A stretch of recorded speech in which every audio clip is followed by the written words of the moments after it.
So much on my mind, keep it all in line, juggling tasks that fall from the sky. Oh, what a scene, somewhere on this road, there is a load that's lighter for me. Show me the road that's lighter for me. Welcome to episode 4 of the parenting series, Chaos to Calm. In this series, we look at those all too familiar family chaos moments and see how we can transform them to calm. My name is Noelle Kirshner, and I'm a minister, writer, and mother of 2 young boys. What is particularly appealing to me is exploring how faith can inform those everyday decisions that we make as parents. Faith can help us make wiser choices that can bring true fulfillment. Ultimately, faith can help us move from chaos to calm. This series airs a new episode each month for the duration of the school year. Today's episode is entitled, The Calm of Building Faith Foundations. We all know what calm looks like, but actually fostering it can be a different story, especially when it comes to faith. Some parents prefer to pass off faith teaching to a minister or Sunday school teacher, and I totally get it. It can be intimidating. But the reality is that a faith invitation is most effective when it comes from parents. Trust is already intact, and our children look to us as an authority figure, even if they don't want to admit it. In my years of leading evangelism for Vacation Bible School, I learned a startling fact. There is an actual statistical window of effectiveness for passing along our faith. According to David Stahl's Leading Kids to Jesus, children between the ages of 5 to 12 are the most receptive to faith invitations. They are almost 35% receptive versus being only about 5% so between the ages of 13 to 18. This receptivity barely increases at the age of 19 and older. Now, this is not to discourage faith invitations at any age, but these statistics are convicting that there is a definite window of opportunity to plant seeds of faith when our children are little. I want to explore how we can feel confident and equipped as parents to plant those seeds with warmth and honesty. After all, faith is one of those intangible gifts that can serve them their whole life long. Reading books is an excellent way to get the ball rolling. Children often eagerly anticipate this time with us in general. Whether we engage in a faith-based book or simply use a secular one as a springboard, time spent reading can easily transform into an entry point for faith conversations. Those of you who are familiar with this series know that I like to share pictures, your pictures. Since today's episode involves books, I'm sharing viewer calm shots of children enjoying them. We're going to meet a children's book author on the set today, and every winner will have a chance to enter not 1, but 2 giveaways for a bundle of books each. Stay tuned to the end of the episode to find out what you can win and how to register. Each of these books will help your family journey toward calm by building faith foundations. The publisher Zonderkidz is sponsoring these giveaways, and I'm delighted to introduce you to one of their authors. Laura Sassi has published 2 children's books with them, and both will be among the books up for grabs. Through her clever rhyme, Laura has a knack for transforming biblical scenes into vibrant places. We're going to learn more about her background, the stories behind her books and faith, and some faith starters of her own that are kid-tested and mother-approved. Welcome, Laura. Thank you for having me, Noelle. I am so glad to have you. It is such a treat to have you. I know we are friends, but you've also been such an inspiration in your vibrant ministry, reaching so many kids around, well, the world, really, right? One of your books, I think, has been translated into German, correct? Yes. Good Night Ark is in German. Yep. That's wonderful. Well, I want to start our time together today by asking you to share a little bit about yourself by way of a background. Okay. Well, I live not too far from here in Cranford, New Jersey. I'm the mom of 2 kids, Will, who's 16, and Abigail, who's 12. And just as a little bit of background, I majored in history in college and always loved or wanted to teach, and afterwards I got a master's in education at UCLA, and then I spent the first 8 years of my career teaching primarily elementary school. And then in 2000, our son was born extremely prematurely, and I decided at that point that it was time to step aside from the teaching, and I'd always loved writing, so that's when I stepped up and started writing. And so now I'm a writer, a mom, and I'm still teaching, as it turns out, because now I'm homeschooling my 12-year-old. So wow, very busy days at my house. That's a full schedule. I'm exhausted just thinking about it. But I love how writing was something that kind of organically happened, it sounds like, out of your story. Mm-hmm. Can you tell me, how did that transition to becoming a writer in particular happen for you? Okay, well, I've always loved writing. I've always loved reading, and I think the two go hand in hand. And it was a natural for me to choose teaching initially. Some of my earliest memories are of sitting with my mom and dad, having them read stories to me, and just loving the connection that comes from reading a story with someone, that shared time. And my mom was an artist, so I also, from an early age, loved to draw and loved to write, and writing really became my passion.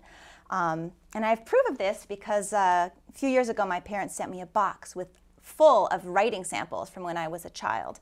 Wow. And I didn't remember that I also liked to rhyme when I was little, and some of the rhymes were actually not too bad. So and you're at it today too. It just keeps coming. Exactly. So anyway, so then fast forward, I loved teaching. My favorite part of teaching was writing, but if any of you are teachers out there, you know that you're very, very busy when you're teaching. I did not really have a lot of time to write. And when my son was born, very prematurely, as I said, I decided to step back and stay home with him. And being the mother of a newborn, you don't have a lot of time, and you are exhausted in the time you have. But I was so passionate about writing that when he took his naps, I sat down and I just started writing. And for me, it was an outlet. It was like soul feeding to be writing. And I wrote through those early years, and my daughter came along 4 years later. I just kept writing. And then I started sending things out to be published, poems, stories. And then when they got a little bit older, I thought, I think I'd like to try picture books. And so I branched out into picture books. And now I feel so blessed to have 2 books out with Zonderkidz. Oh, that's so great. Well, this is a great transition to tell us a little bit about those books. I, for one, was so impressed not only by your clever rhyming, but also by the illustrations. I know your books were illustrated by the New York Times bestselling illustrator Jane Chapman, who I happen to love and my children do as well. Yes. So why don't you give us a little bit of insight into the inspiration into each of these books? Can you tell us a little bit about them? Absolutely, and I just happen to have them here. I often go and do visits at schools, and I love to tell the kids, you know, it's not often you have a writer with you, an author, and you can learn a little bit of the backstory behind the books. And I start by asking them where they get their ideas. And they say their imagination when they're playing, and I say, yes. I get my ideas from looking at the world around me, and my children are very inspiring. So my first book, Goodnight Ark, is actually inspired by life in New Jersey. Those of us really? Yes. Ark to New Jersey. That's a natural transition. So, well, as you know, we've had some pretty tremendous storms here in the last few years. That's true. And when my children were little, they would get scared during the storms. And in the middle of the night, if the wind was really howling, they would come out of their beds, come pitter-pattering down the hall, and climb into our bed. And it got pretty crowded in there because in addition to 2 kids, a mom, a dad, we also have a dog, and we'd all be crowded into the bed. And I thought, oh my goodness, wouldn't it be fun to write a story about kids that are scared and how will they know that they can be safe to go back to their own beds? But I kept flipping my idea until I thought, oh, instead of having it be children, it could be the animals on Noah's Ark. And that was the inspiration behind Goodnight Ark. What an interesting story, because I know those storms terrified my littlest. Yes. To this day, when it, is raining and storming, he doesn't want us to close his door. No. When he's sleeping. Yeah. So So there's the inspiration. And I thought a lot of kids could probably relate. Yes. Now, Goodnight Manger, in Goodnight Manger, it's bedtime for baby Jesus, but there's just so much commotion and so much excitement, and he's tired. He's crying and he can't sleep. And so how will the animals get him to sleep? Well, I got the idea for this because when my kids were little, I had a nativity set out for them at Christmas time, and it was a plastic set, and I wanted them to play with it, and they would play with it. And my daughter, who was maybe 3 or 4 at the time, her favorite thing to do, she would take the baby Jesus and she would put him in her hands, and he would be crying, and she'd go, "Oh, baby Jesus, oh, don't cry, baby." Oh. And the kids love it when I share this. But anyway, and then after she'd feed him a little pretend bottle, and then she'd take him back to the nativity and put him back in the nativity, and then she'd say, "Shh, Mommy, baby's sleeping." And I'd never thought about baby Jesus is crying, because he doesn't cry in the carols we sing and in the pictures we enjoy at Christmas time. But he was a baby and he must have cried. And so that was the inspiration behind That's just wonderful. I think that revisiting the Nativity and making it come alive for children is one of the sweetest gifts at Christmas, and your story definitely does that. Well, thank you. And you know what is clear to me out of both of these biblical stories is that there is a definite element of faith in there. So as a reader, I'm wondering if you can tell us a little bit more about your faith story. When did you come to faith? Why is faith important to you in the work that you're doing? Oh, sure. Well, I guess the first thing I would say is that I was not born into a believing family. I can remember the time before we had faith, we came to a faith in Christ, and the time after. And I will forever be grateful to the gift that a young mom down the street gave that was in the form of a special play date. And at this special play date, she shared with us the story of Jesus through the making of a cassette. And she had us read the different parts of the Christmas story, and then she explained to us that it was Jesus that was the gift, and we sang Away in a Manger, and then we wrapped up that cassette tape and we brought it home, and that was our Christmas present for our parents that year. And because of that tape, that kindness and just really bravery, really, to share the story with us, our family, over the course of the next couple of years, we each, one by one, came to accept Christ. And a Christmas miracle. A Christmas miracle, absolutely. Yeah. And I just have to say that, that really, having faith, that faith really became the anchor and the light for the many years ahead, right up until this moment. And there were some very dark times that we went through, my son being born, and good times too, of course. Yes. But in 2012, my mother was diagnosed with ALS, and it was a really, it blindsided our family. It was just a heart-wrenching thing to then watch her go through. I'm so but sorry. she had, she had such tremendous faith because of that gift, because someone had shared the story with her, and God had worked his way through that so that he knew way back then that she would need to have this faith to sustain her, and that really moved me and just really made me realize how important it is to share our faith and to point others towards good and towards God. And I hope that I'm doing that through my writing, and certainly through these first 2 books. I can only imagine seeing a parent go through that. Seeing a loved one in general can be very heartbreaking. But at the same time, it sounds like you had the comfort that faith brought. And then later on, the desire to share that faith yourself with others. Absolutely. Particularly with children. Why children? Oh, because children's hearts are so open, and they're so ready, and they're just so eager to learn and to know. And I've always, maybe because I was a child when I was introduced to it, I've always just had a heart for children especially. Well, I have seen you read your books to children, and Laura, I have to tell you that really comes across. It's not just a genuine heart, it's a fun heart.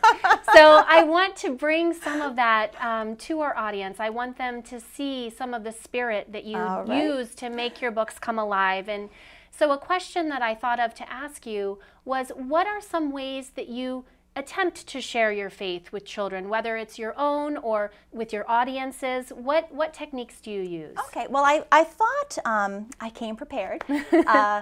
It's sort of different strategies depending on the age of the child, but I'm just thinking back to when my children were very, very small, and then of course when I go to Christian nursery schools to share Goodnight Ark or Goodnight Manger. Those children are also very, very small. And I think the key thing when sharing faith with little ones is just the power of story, and also just being active and having it be very interactive. So when I read Goodnight Manger, I like to bring Rooster with me. Oh my goodness. He's a great attention grabber. See, he's very loud, but the problem is, I tell the kids, is that Goodnight Manger is a bedtime story. And so we settle down and I explain that baby Jesus is having a hard time getting to sleep. But the rooster is a good way to really think about what was it like in the stable. And then to think, wow, God sent his son to a humble stable and he cried. Baby Jesus, he must have cried. And because he cried, that means he could feel everything that we feel. And so he knows us and loves us and understands us on a very deep level. And I think that's conveyed through the story and in simple ways. So when I read Goodnight Manger, we start with the rooster. Okay. And then as we read at each spread, we stop and marvel over the joy of the angels, how excited everyone was to meet the baby angels Jesus. Page. I hope everyone who is watching this will go to the angel page, because just the cacophony of voices and, you know, different ethnicities of the angels, it's just a beautiful worldly celebration of Jesus' He came birth. for all, and here he is. I just love that. I love that spread in particular. And then as we progress at the end, he's asleep. And I like to have them, this is the active part, I like to have them pretend they pick up baby Jesus, and we just marvel at how precious this gift is. And then we sing Away in a Manger as a lullaby. Just like you sang Away in a Manger just like on that I sang Away, tape. absolutely. Wow. Yes. So that's what I do. And I just have to say, Christmases for the last 2 years that I've been doing this have just been, I love doing it. I feel the wonder of Christmas in a new way, sharing the story with children like this. Well, because Christmas just happened, I think every parent has their own memories fresh on their mind, but finding ways to enter into those memories and develop new traditions that can be fueling for a richer holiday experience is something that I think we're all looking for, you know, in some way. Now, correct me if I'm wrong, but I think when you look at the pages of the book, a rooster is in every spread. Is that correct? Is that how he came about? I think there is a rooster in every spread. Okay. Yes. So the rooster's been around for a long time. Yes. Well, you know what? When my first book came out, puppets are great. I mean, kids love puppets. Afterwards, they want to come up and pet the puppets. So when Goodnight Ark came out, the skunks are my favorite in Goodnight Ark. And so I got two skunk puppets. And so when Goodnight Manger came out, I was like, oh, I have got to get a puppet to bring. Yes. And when I found this rooster, I was like, oh my goodness, he's perfect. He's perfect. He's perfect. Yes. Now, you have described what you use with younger children, but I know you had mentioned that your children are older now. What are some faith starters that you've used to kind of breach the subject with them? Okay, well, what I would say is, you know, listen to your children and recognize your children's personalities and interests. My kids are as different as night and day. My son is very analytical. He really likes to pore through things. He's a nonfiction kid. He's been a nonfiction kid from the time he was 4. He's a little bit of a doubting Thomas. He's full of questions. And for him, when he was little, and now he would love to pore through his Bible, his picture Bible, and then ask a million questions. And when he got older, we discovered Lee Strobel's The Case for Faith for Kids and The Case for Christ for Kids. And those are very analytical, but at a good, like, 10 to 12 age level, I would say. And at bedtime, we would sit and read those and talk about them together. And he loved it, and I loved it. And that was our faith it sparked so many conversations. Isn't that amazing? Because in my mind as a minister, when people ask questions, there's already a base knowledge and they're looking to go deeper. That's a really good thing. Yes. So being able to fan that and even entertain the complexities that I'm sure those books offer a child is impressive in itself, but also a great avenue to kind of latch onto in the faith transmitting process. Right. But just listening to him and to the questions he was asking was key for that, for navigating what we were going to do. Absolutely. Now, my daughter, she's 4 years younger, and she is very artistic. She's very sensitive to how people are feeling. If we're watching a ballet or a movie or reading a book, she picks up on the characters' feelings and the mood of the story. She's very sensitive to all those kinds of things. For her, but she struggles with reading. So for her, just reading scripture is abstract. So with her, and I would imagine with a lot of younger children, we pick a nugget. A verse would be and when I'm homeschooling, a verse would be like a little nugget for the week. We'd look at the image of Jesus as the shepherd, and we'd talk about the sheep and the shepherd, or the idea of love, picking on a different biblical faith-based truth to kind of hold on to. And then she loves, even though she struggles to read, she loves reading together. And so we find glimpses. I feel like I put on like my faith glasses and we kind of look, I'm intentional, and we kind of look for examples of glimpses of God, either when we're out and about or in the book we're reading. And recently we were reading Wonder, which is a wonderful mainstream book by R.J. Palacio. And it's about, I'm sure many of your listeners are familiar with it if they have middle school age kids. It's about an 11-year-old boy who has a severe facial abnormality. And he really is getting teased at school. It's a wonderful book that addresses bullying and the importance of being kinder than necessary. That's one of the themes. But at one point, one of the characters in the story says, sort of in desperation, the universe doesn't care. The universe has abandoned Augie. Augie is the boy. Why has this happened? And then another character is reflecting on that, and he concludes, no, the universe hasn't abandoned Augie. The universe cares and takes care of its most fragile creations in ways that we can't imagine. And then he gives examples, like when parents love you blindly, or the example of the boy, this young boy's friend who's still his friend even though everyone else has abandoned them. And he says, no, the universe does take care of its birds. And at that point I stopped with Abigail and I was like, Abigail, wow, not the universe, God. God takes care of its birds. I said, do you remember that passage in Luke where they're talking about the lilies and the birds and how we don't have to worry because God loves them, and think how much more he loves us. And it was just such a natural way to tie it in. Wow. And that's a great example of putting into practice what we're talking about on this episode. Yes. Thank you so much Yes. for sharing that with Yeah. us, Laura. Well, we just have one more minute, but I wanted to ask Okay. you, can you give us any sneak peek into your upcoming projects? I can, but can I say one more thing? Yes. Okay. Well, just thinking about all these things, one important thing that I forgot to say with nurturing faith in our children is that we have to allow and be compassionate on ourselves and allow ourselves time to be nurtured. And the only way to really be intentional is if, with seeing faith moments, is if we have some time each morning or sometime during the day just to be quiet and reflect and As pray. parents, we Yes. have to fuel ourselves Yes. before we Yes. can fuel our children. Exactly. So I would just add Great that. point. Just add that as the final thought on the faith, sharing our faith with our kids. Yes. And then, yes, there are some exciting new things in the horizon, but we haven't had any official announcements yet, so Okay. you're just going to have to stay tuned to find out. Well, I definitely want to find out that information, and I'm sure our audience will too. How can people find you and stay connected with you? Well, I'm on Facebook, Twitter, and I also have a website. Great. So we will make sure that that contact information follows on screen. All right. Thank you, Laura, so much for being here. It was a treat to get all of your wisdom. Oh, my pleasure. It was wonderful to be here. Laura's personal story demonstrates how one conversation and interaction, like that with her neighbor, can change lives when we're willing to do it. But ultimately, it was the impact that Faith had within her family through the story of her mother that has inspired her to touch others today. The magic that makes Laura's stories come alive can open new avenues for sharing faith in our own families.